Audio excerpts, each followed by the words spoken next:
Good morning and welcome. It's with great pleasure that I welcome you all here on this very special occasion.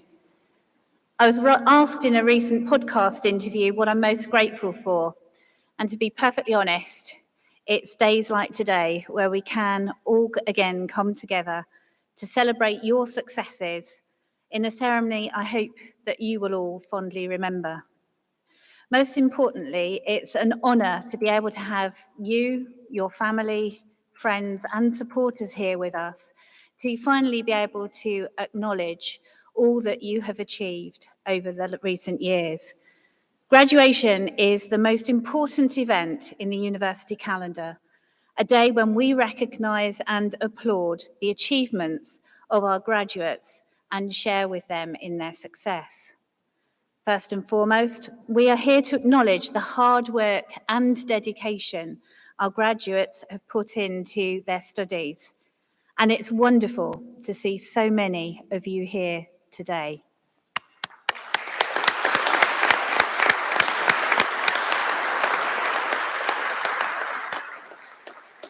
Welcome also to the employers, the partners, the parents, the children, and the friends who've come together today to celebrate with our graduates.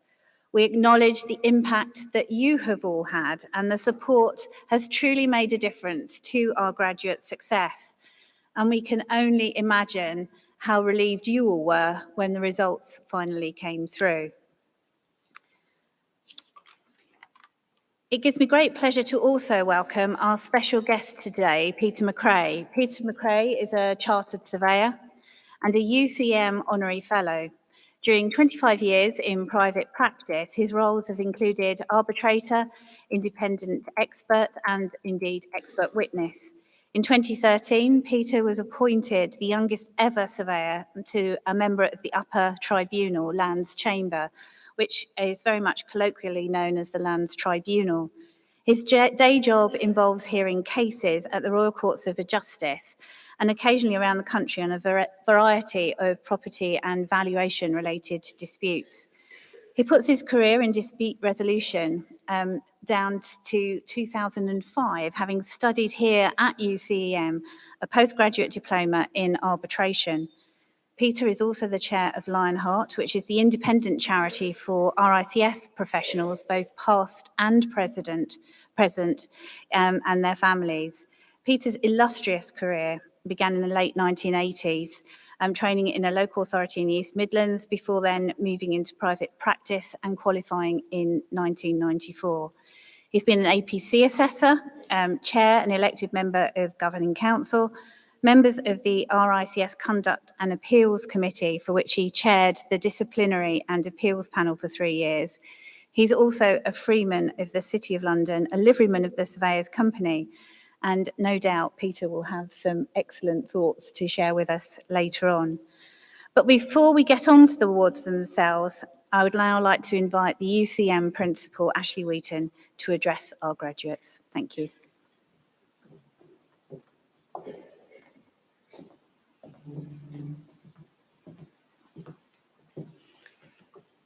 Well, echoing Amanda's sentiments, I'd like to add my own very warm welcome to everyone here today under what continue to be difficult circumstances for a number of reasons. And hopefully you're as comfortable as you can be with today's arrangements.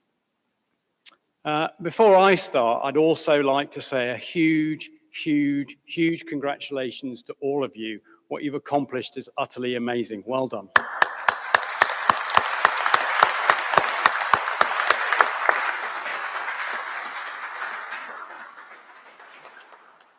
I think you're a pretty incredible group of people. You've succeeded against the backdrop and the challenges associated with a global pandemic. And the truth is, it's humbling, and it makes me incredibly proud to see what you've achieved. It's through your hard work and your determination that all of you have achieved something remarkable. Noting, of course, that virtually all of you combined your studies with full-time work. And today, you and your families and your friends have the opportunity to celebrate and to reflect on those achievements.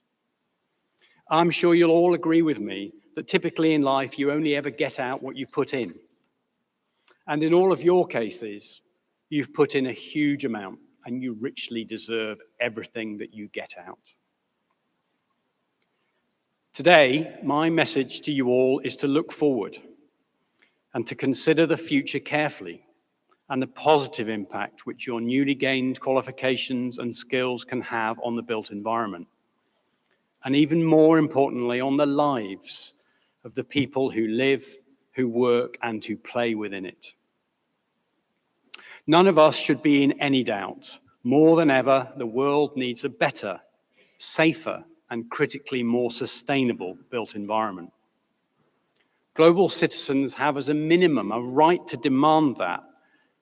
And as you will be aware, the challenges we face are now greater and more complex than ever. Fast-growing populations, rapid urbanization, climate change, leading to the need for more resilient buildings and the significant and urgent reduction of carbon output. The emergence of smart cities, connected buildings, coupled with the general pace of technological change, off-site and on-site manufacturing and other advanced building techniques, as well as infrastructure and transport solutions on a scale never seen before. The list goes on, and it's certainly extensive, and they all require the application of specialist skills and knowledge.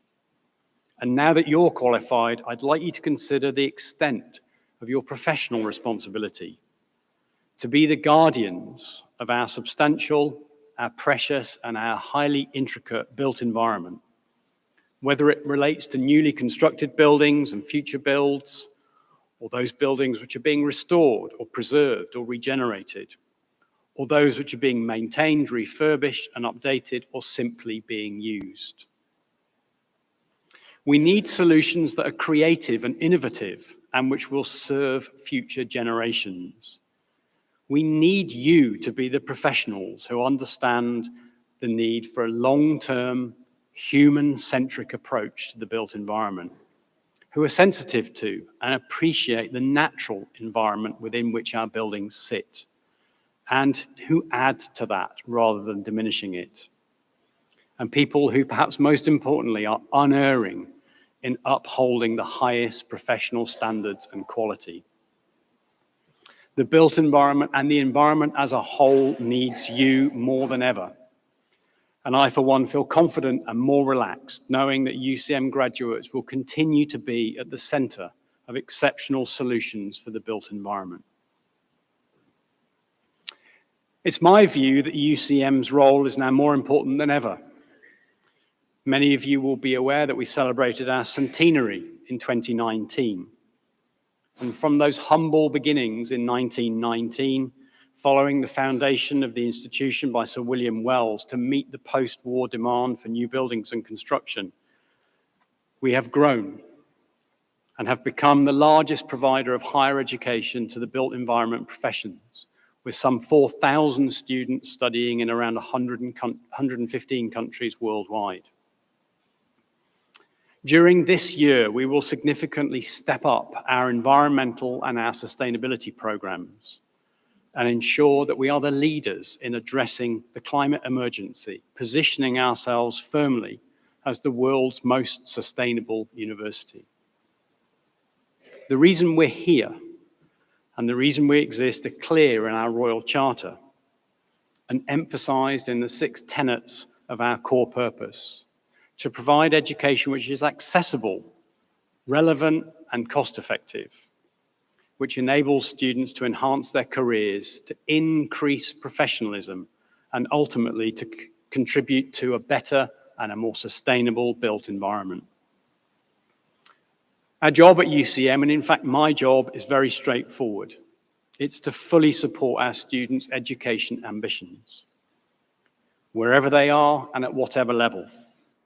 Whether they wish to go slow or fast, regardless of age, regardless of start point or background, without any unnecessary barriers. We want to make sure that we're equipping each and every possible UCM student today with the skills to ensure the built environment of tomorrow is an exceptional and a sustainable one. And at UCM, that's what makes us different. It makes us special, and I firmly believe it makes us better.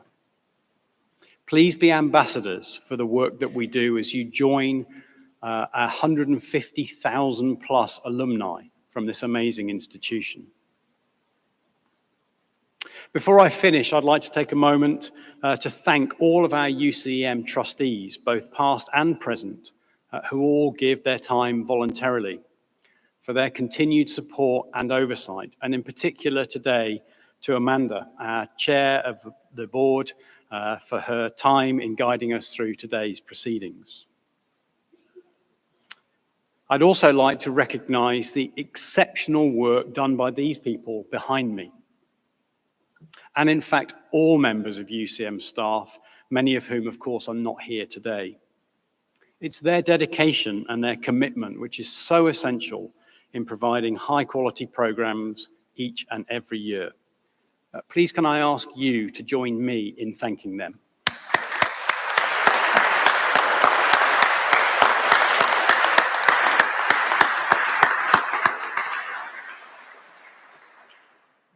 So in closing, as you reflect upon your achievements and you consider the positive and the necessary impact which you can have on the built environment, celebrate with your families and friends who have supported you and thank them for their valued support and the sacrifices which undoubtedly were integral as part of your studies. And then make them even more proud of you as you develop your careers and you help to make a better, more sustainable built environment. And on that last point, I want to just leave you with a quote to think about as you go forward. It's from Robert Swan. Robert Swan was the first individual to walk solo and unassisted to both the North and the South Pole. He's subsequently become a prolific climate change activist. Robert said, "The greatest threat to our planet is the belief that someone else will save it." Thank you very much.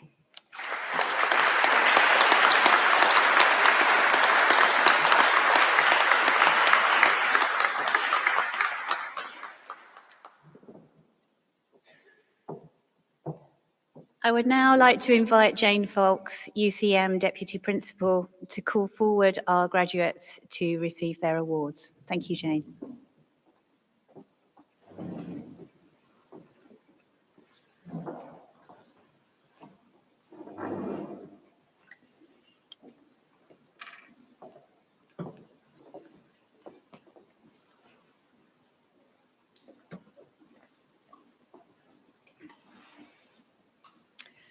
As we begin our awards today, please feel free to join us in congratulating all of our graduates by clapping and cheering their success.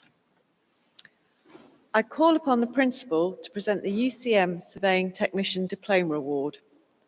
The following diplomate has been awarded with distinction: Ruben Farto de Jesus.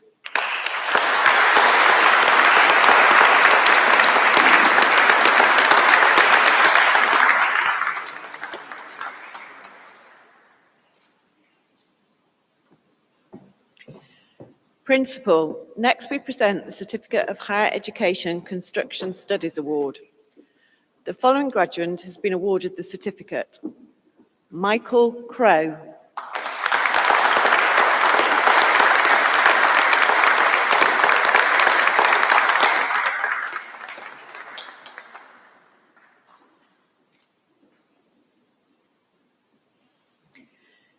Principal, we now turn to the presentation of the Foundation Degree Science in Surveying Practice Awards. The following graduate has been awarded with PASS: Roderick Alexander Graham Tweedy.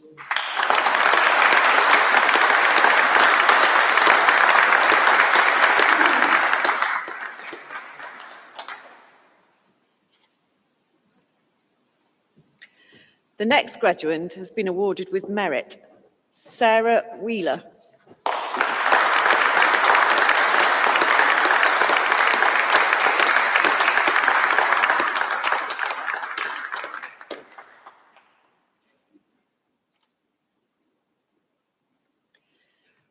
Principal, it now gives me great pleasure to present the Bachelor of Science Building Surveying Awards. The following graduate has been awarded with third-class honours. Jude Modu.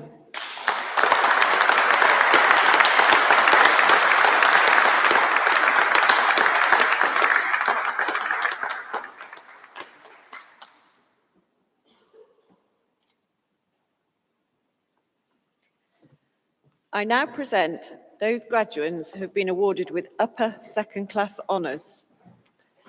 Edmund Lewis.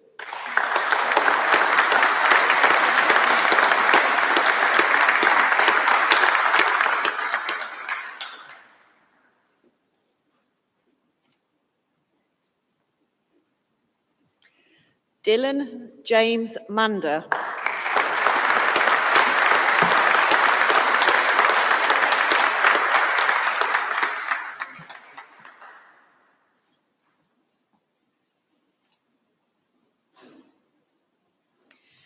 Peter McKay.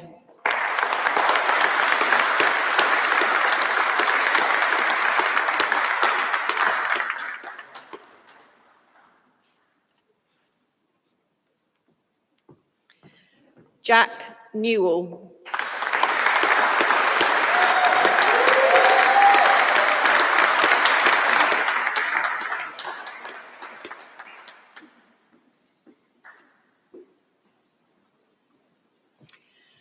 Daniel James Nixon.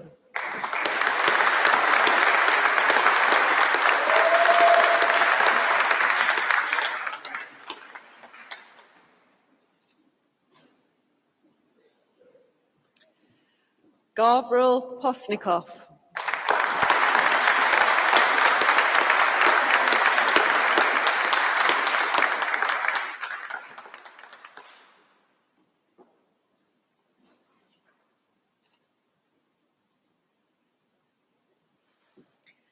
Hannah Catherine Riley.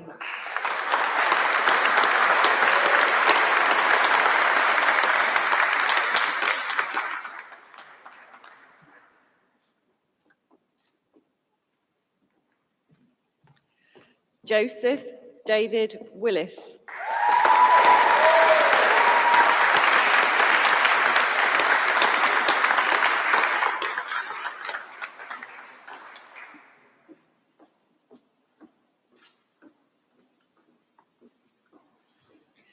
The following graduates have been awarded with first-class honours. Lewis James Allen Dembow.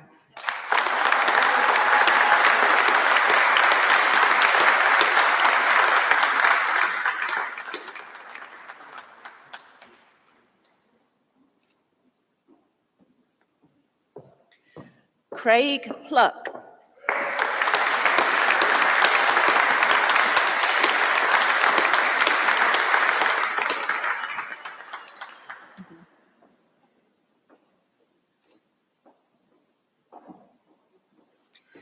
John Sinclair.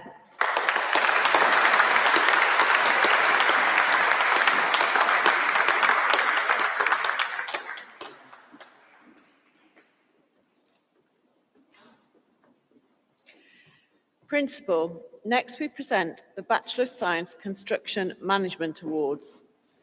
The following graduate has been awarded with third-class honours. Ibrahim Mansoureh.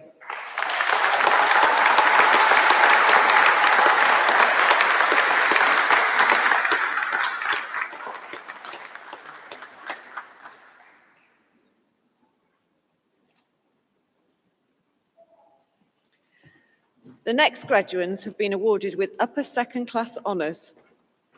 Philip Attersall.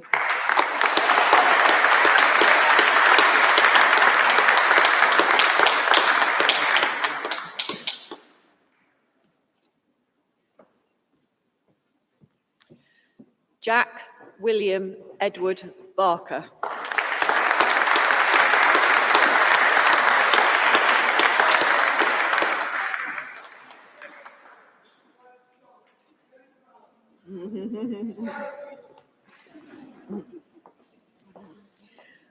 Michael Davies.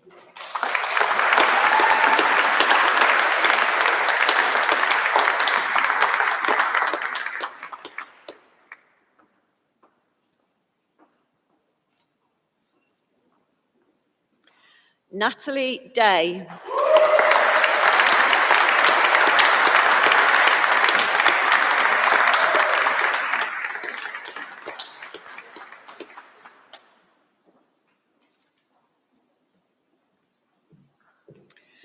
Rosie Victoria Fenton.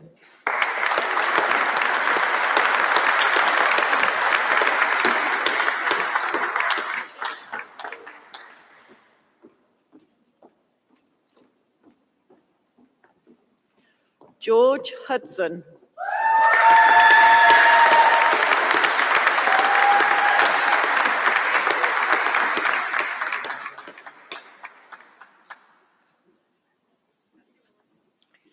I now present those graduates who've been awarded with first class honours. Deborah Juliet Armstrong.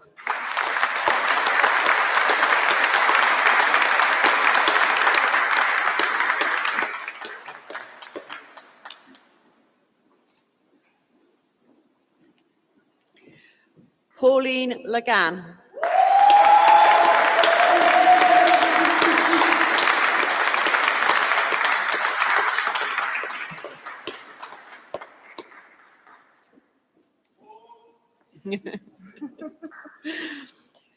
Principal, we now make awards to those graduates who've been awarded Master of Science Building Surveying.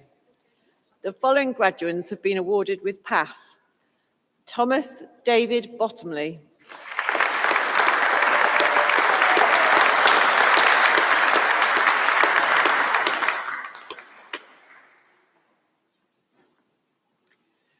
Sin On Duncan Chung.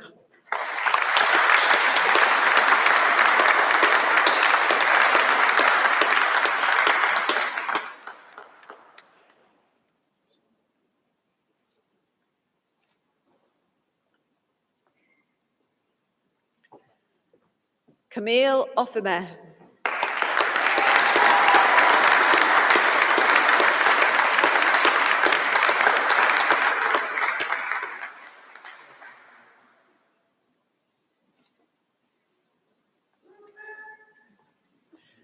Dawn Roosh.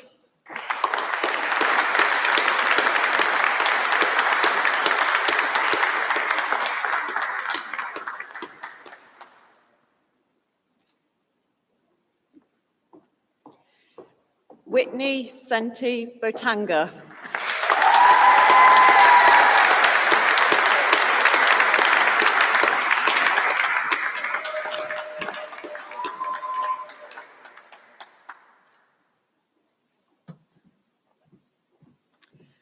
The next graduates have been awarded with merit. Charlotte Helena Bloom.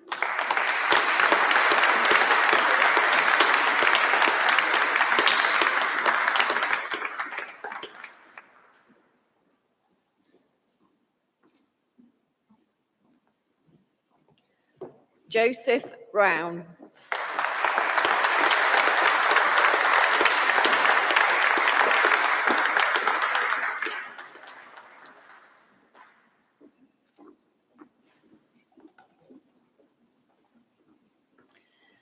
Alistair Berkeley Haggis.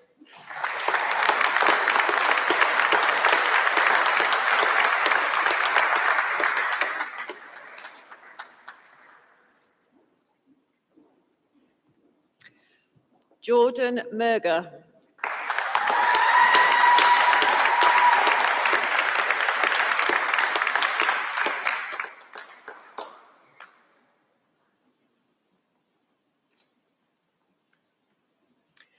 I present those graduates that have been awarded with distinction.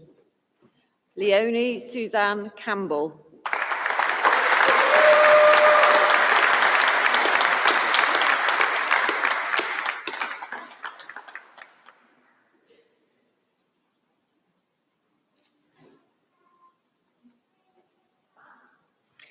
Daniel Gordon Crowhurst.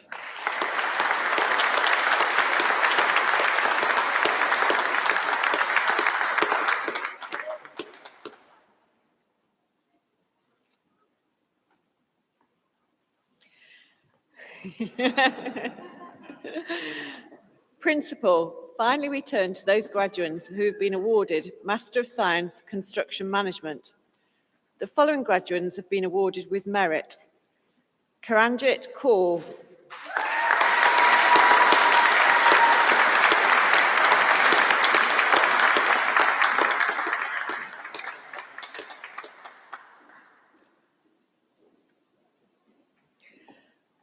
Pearl Natalie Mora.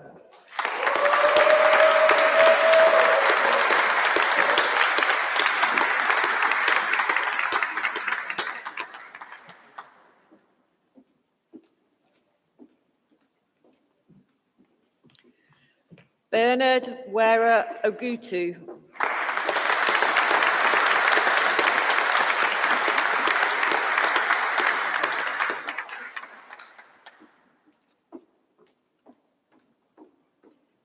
Martin Pyle.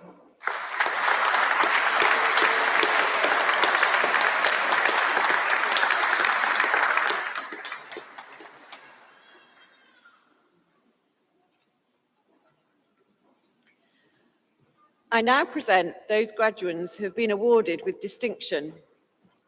Olivia Eleanor Lily Morey.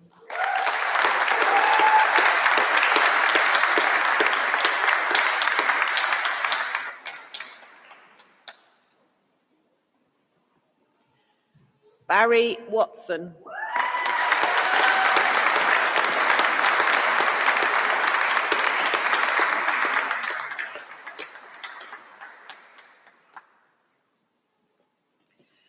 We warmly congratulate all those who are graduating and absent here today.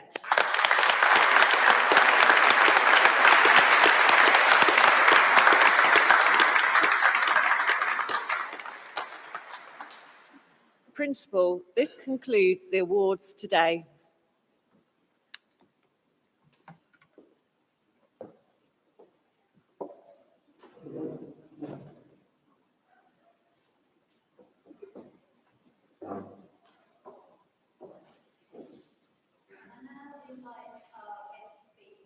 McRae, Chartered Surveyor and UCEM Honorary Fellow, Member of the Lands Tribunal and Chair of Lionheart, to address our graduates. We very much look forward to your insights, Peter, and also the advice that you can give to our students, now graduates, in their careers in the built environment. Thank you.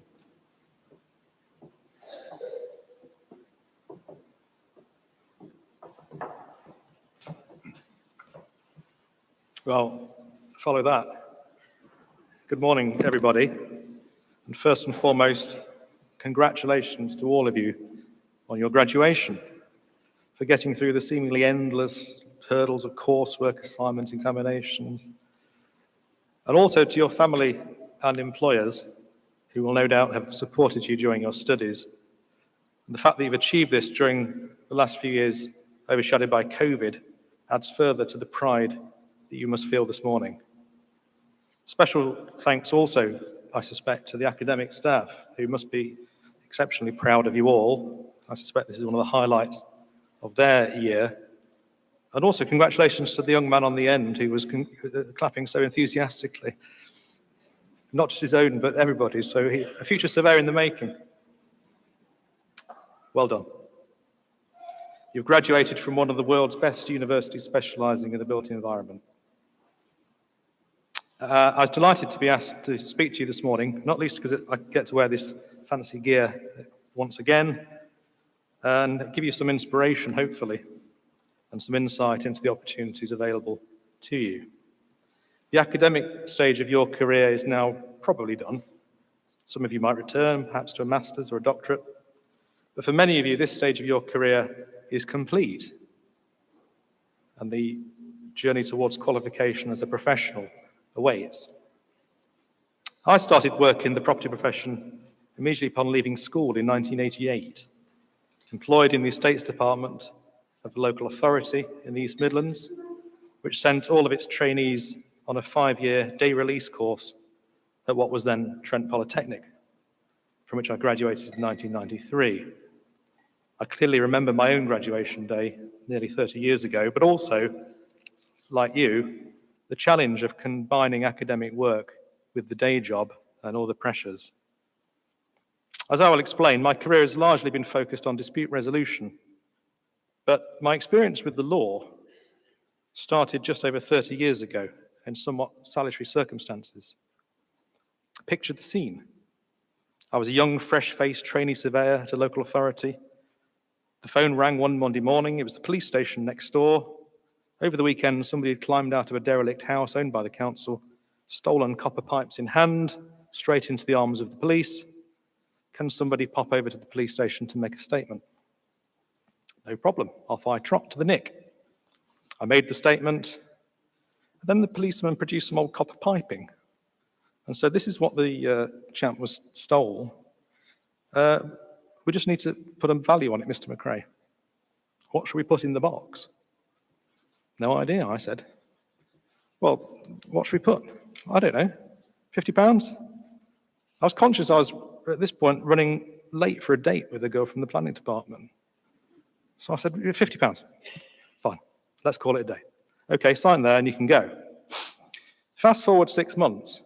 I was sitting, eating my cornflakes, when a recorded delivery letter arrives, The Crown versus Kevin David Nash. It was a subpoena. I still have it somewhere. I was summoned to give evidence. I went into the Chief Estates Officer and said, I'll leave that with you. No, you've got to go. Fast forward 3 months more, and there I was in the witness box, jury, barrister, the works. Defendant's barrister's cross-examination went something like this. Mr. McRae, you are a chartered surveyor employed by... no, I'm not a chartered surveyor, no. You're not? No. What are you? Well, I'm on a degree course. Ah, not qualified. He looks at the jury. What are you studying? Urban estate surveying. Good. What topics are you learning about, Mr. McRae? Well, building technology, law, economics, valuation. Let's pause at valuation, shall we? He said. What sort of things are you learning to value? Well, offices, shops, land, houses. Good. What about scrap metal? Sorry? What about scrap metal? Are you learning to value scrap metal? No. Your Honour, could the witness be shown his statement and also Exhibit A? So, of course, the bag of pipes is produced. This is your statement, Mr. McRae? Yes. And this is what you valued at £50? Yes. Well, is it £50? Is it £5? Is it £100? I don't know. Your Honour, I finished with this witness who clearly doesn't know what he's talking about, and his evidence is totally worthless. Now, the effect of that terrifying ordeal at the age of 18 was to teach me at a very early stage to always assume that your written report, be it a valuation report or an expert witness proof, will ultimately, or could ultimately, be tested in a court or tribunal, and never, ever, despite the most persuasive requests from clients or instructing solicitors, to write anything that you could not subsequently defend in the witness box. It stayed with me reasonably successfully for the following 25 years in private practice, and I commend it to all of you as a rule to follow. In the next few minutes, I'm going to give you a broad outline of my slightly odd career, but if you can take any lessons from it, it is perhaps these. First, push and challenge yourselves. Keep doing so. Secondly, shrug off any imposter syndrome. Thirdly, don't be afraid to be the youngest person in the room in any organisation. And fourthly, get involved whichever professional institution you join. RICS. I moved into private practice in 1991 in the teeth of a recession and stayed in practice for the next 20-odd years. At first, I was what used to be called, still is possibly, a general practice surveyor, doing a bit of everything. But at an early stage, my focus began to shift to dispute resolution. Can't really remember why. I do recall being fed up with agency work, selling commercial land and property, because it seemed to involve waiting at properties for people that didn't turn up. Those of you on this side of the room, this was in the days before mobile phones. And if they did turn up, the keys that you had for the property didn't fit, or something was, that's if you could find it. In those days, if you can believe it, no internet, no Google Maps. And if you could believe it, in the early days, no complete street map of the county. Sales particulars would have an extract from whatever map you could find. But dispute resolution was, for me anyway, more interesting. and I enrolled, as Amanda has said, on the 2-year postgraduate diploma at what was then the College of Estate Management. I'm very pleased this morning to give back to UCEM as an honorary fellow, because not only was that diploma the most challenging and enjoyable of all the qualifications I have done, I have no doubt that it played a significant part in my later career. The quality of the teaching and the materials was second to none. That diploma exempted me from the academic requirements to be appointed onto the RICS panels of arbitrators and independent experts for commercial property, which I served on from then on. At arbitration conferences, I was very often the youngest there by some years. And in tandem with studying and day-to-day work, I became involved with RICS at an early stage. Like much of my career, this proved to be unconventional. My first boss in private practice was a member of the then Notts and Derbyshire branch committee, and he took me along to a meeting which I joined fairly soon afterwards, despite being in my 20s. So by accident, I completely bypassed Matrix, or the junior organisation as it was called in those days. And in hindsight, that was regrettable. Many surveyors who were involved in Matrix not only developed a strong network in the industry, but also went on to great things in the institution. And if you intend joining RICS, I would heartily recommend you get involved in Matrix. You'll make a great connections and network for life. But I'd started on the road of my RICS career, which subsequently, as you might have heard, involved the East Midlands Regional Board, International Governing Council, accrediting degree courses at Nottingham Trent for RICS, serving as an APC ambassador and panel chair for 20 years, among other roles. I represented the East Midlands on Governing Council for about 18 months. These days, or at least before COVID, Governing Council meets in all sorts of exotic locations. I seem to go to a fairly down-at-hill hotel near Manchester Airport. And of course, there are today many UCEM links with Governing Council. Amanda served as president of the RICS, and I was delighted to see that David Hurahan was recently elected on the academia and education ticket. Well done to him. Anyway, in those days, at least, Governing Council was too large and unwieldy a body for the individual to make much of an impact. And I stepped down to join the Disciplinary and Appeals Committee. And it was a requirement of the committee that you held no other RICS position. The Disciplinary Committee had a pool of about 20 people, surveyor members and lay people. And from this pool, panels were selected of 3 to hear cases against members and firms. And of all the things I had to give up when I joined the tribunal, of which there are many, the Disciplinary Committee is the one I miss most. There, in a panel of 3, you really did make a difference. And again, I was the, or possibly the second, youngest member of the panel. Don't be afraid to apply for things, never mind your age. I served as a wingman for about 6 months before being promoted to a panel chair. The interplay with lay members who were there to represent the public interest was interesting, as were the cases. They ranged from a very high-profile case involving major mortgage fraud, when the surveyor who was before the panel was in fact in prison. I have to say that didn't stop the office from writing to him with a standard template letter saying, if you intend attending the panel on such and such, as if he was going to break out of prison to get there. But anyway, as you might have guessed, he was expelled from membership. But at the other end of the scale, there were surveyors who had been affected by some life event, perhaps cancer, perhaps the death of a spouse, which caused them to just shut down. They stop communicating with the client. The client complains. They ignore it. The client complains to RICS. RICS gets involved. The surveyor ignores them too. Letters go unopened, and the spiral down to disciplinary action commenced. I'm proud that at Lionheart, we now provide a specific service providing support to surveyors who are facing disciplinary investigation. More on Lionheart in a moment. As you've heard, in 2013, I was appointed by the Lord Chancellor as a surveyor member of the Upper Tribunal Lands Chamber. The Lands Tribunal is what's called a superior court of record, with equivalent status and with similar powers to the High Court. Although to my knowledge, we've yet to send anybody to prison for contempt. Our decisions appeal to the Court of Appeal and then to the Supreme Court. There's nothing quite so strange as I did this week as watching one of your own decisions being unpicked by the Supreme Court on their live feed. I suppose the post for a surveyor in dispute resolution is probably about the top of the tree. Certainly, the 3 surveyor members covering valuation disputes across England and Wales, there's only 3 of us, and we cover CPO, business rates, telecoms, masts, etc., etc., etc. And I can't think of any job I would rather do. Since this is a judicial appointment, which you hold for life, recruitment is by competition run by the Judicial Appointments Commission. I'd been keeping my eye on the tribunal and was aware that vacancies came up every 10 years or so, and one came up in 2012, and when I was 44. I thought I'd have a crack at it, merely as a dress rehearsal for a proper application in 10 years' time. They won't want somebody at 44, they want somebody who was 54. Anyway, have a go, McRae. And so, while I put a lot of work into the application, I was quite relaxed as I passed through the various stages, SIFT, written assessment, interview.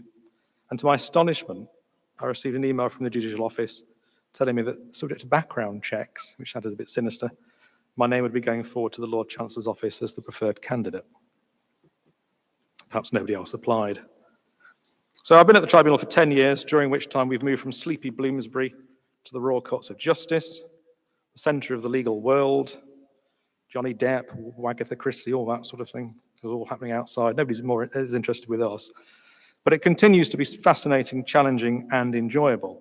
And if any of you have an eye on a career as an expert witness or as a dispute resolver, I would heartily recommend you come into the Royal Courts of Justice and watch a case unfold. Please do feel free to contact me if you wish through the university, and we will make you very welcome. Finally, Lionheart. As a judicial office holder, you're subject to fairly stringent restrictions about what you can do out of hours. Aside from school governance, being a charity trustee is one of them. And I hope you all know Lionheart is the benevolent fund for chartered surveyors and their families. And if any of you are already student members of our ICS or APC candidates, you are already entitled to assistance. I joined Lionheart as a trustee in 2017. Within a year, the board chair resigned, everybody else stood back, and McRae was left holding the baby. In the last 10 years, we've moved from being an organisation who are there just when things go wrong, often by simply sending a cheque, to a much more proactive approach, preventing problems from happening. We operate across the globe, and in the last 3 months, Davina and the team have helped chartered surveyors in Ukraine, with grants helping 5 people relocate to Poland, Netherlands, and Romania. I was very keen to expand the range of people who we would help, and I was delighted when the board agreed to include apprentices in that category. Today, APC preparation is one of our most popular offers, and we are proud to partner with UCEM on various initiatives.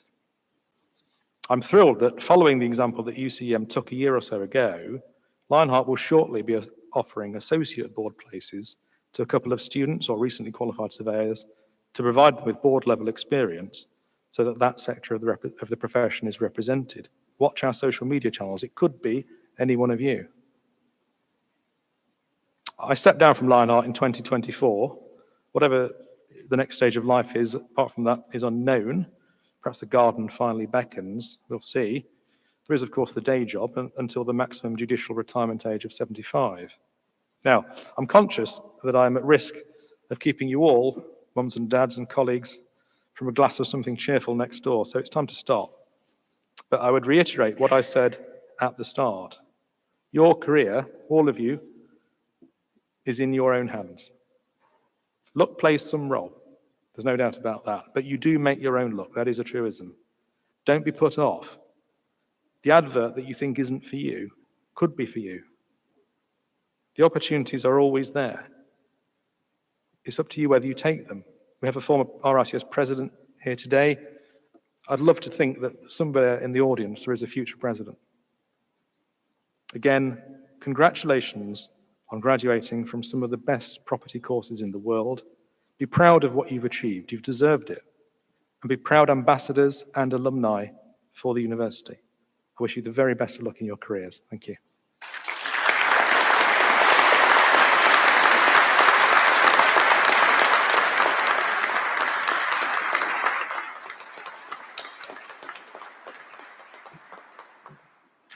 Peter, thank you. That was truly inspiring. I think perhaps with the exception of a dodgy valuation aged 18, but clearly your career is absolutely exemplary, and I think one we would all aspire to. So thank you so much for coming and sharing those insights today. And I think also, you know, we are so incredibly proud that you are an honorary fellow of this university. I would like to add my own personal thanks to all of you graduating today. It's a magnificent achievement. As Ashley said, you know, your ability to achieve all that you have during a global pandemic is an absolute credit to your dedication, your hard work, and your professionalism. You should be truly proud of yourselves, and I'm sure your friends and family are truly proud of you. It's a magnificent day, and I think a day to remember forever. I also studied whilst working part-time, so I absolutely know how hard that is to balance both working and studying at the same time. But also, and again, Peter, I think would be a testament to that, how beneficial it can be in terms of accelerating your career. It certainly demonstrates some really core skills around being perseverance and a commitment to by you, but also from your friends, your family, and your supporters to see it through. Working in the evenings, you get your weekends back now, of course, and through your holidays, no doubt as well. It's an absolute brilliant way to study, and hopefully will put you in really good stead for the future of your career. Whenever you start your journey home, unfortunately not on the railway network today, you should depart with a huge sense of pride in what you have achieved, and hopefully in having enjoyed your day with us as much as we've enjoyed our day with you. You join our exclusive alumni network, as Ashley outlined, 150,000 former students in that network, all of whom have gone on to achieve great things in their career. And you always remain part of the UCEM family. Please do take a time to visit the stands where you'll find UCM alumni and also the merchandise for outside as well. As well, of course, the important photography studio, so a good opportunity to get that memento. But most importantly, I really hope that you all enjoy the rest of your day, however you choose to celebrate it, with your family and friends. That concludes our proceedings for today. Thank you all for taking the time and trouble, especially some people who've travelled a very long way to be here today. Thank you so much. We hope that you enjoy the rest of your day. Please can I ask you all now to be upstanding as the academic procession leaves, followed by our graduates. Thank you very much indeed.